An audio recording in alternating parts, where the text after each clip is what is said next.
Secretary general Antonio Guterres ने कहा है, मेंशनिंग पहलगाम अटैक, उन्होंने कहा military solution is no solution. किस तरीके से? देखिए, जाहिर है कि वो यूएन बॉडी के चीफ हैं। उन्होंने ये कहा है, यूएन बॉडी के चीफ, और दूसरा कुछ नहीं कहेंगे। लेकिन साथ ही उनको ये भी पता है, और वो दिल की गहराइयों में जानते हैं, उनके जहन में है कि ये हो क्या रहा है। पहली बार हमने दंश नहीं झेला, लगातार हुआ। पुलवामा, फिर पहलगाम, कांधार वंदार, बॉम्बे, अगर मैं ना भी जिक्र करूं तो ये सारी चीजें हैं।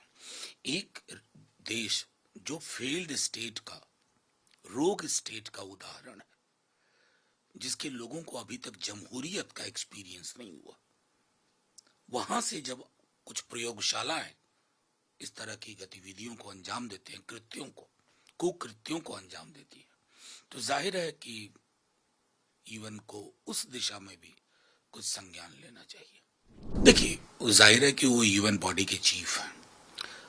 उन्होंने ये कहा है, यूएन बॉडी के चीफ, और दूसरा कुछ नहीं कहेंगे।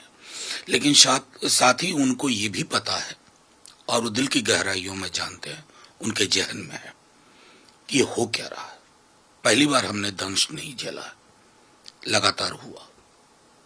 पुलवामा, फिर पहलगाम, कांधार वंदार, बॉम्बे, अगर मैं ना भी जिक्र करूं तो ये सारी चीजें हैं।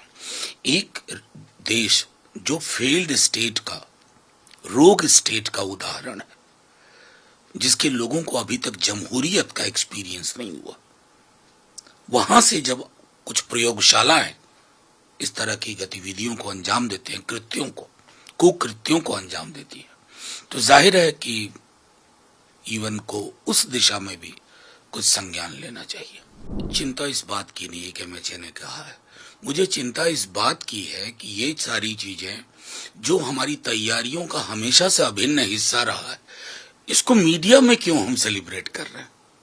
मतलब मैं बता रहा हूं कि बांग्लादेश युद्ध से पूर्व, बांग्लादेश के निर्माण से पूर्व, एक हफ्ते पहले तक किसी को पता नहीं था कि इतनी बड़ी चीज होने वाली है, कि विश्व का नक्शा।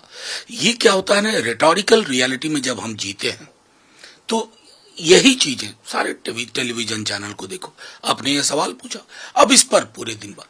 अरे हमारी सेना का शौर्य निरंतरता में रहा है, उसको आप इस लेवल पे लोग ना लाएं कि ये घर घर में ये चर्चा होने लगे, आज मॉक ड्रिल हो रहा है, आज उस जगह हो रहा है, कल उस जगह हो रहा है।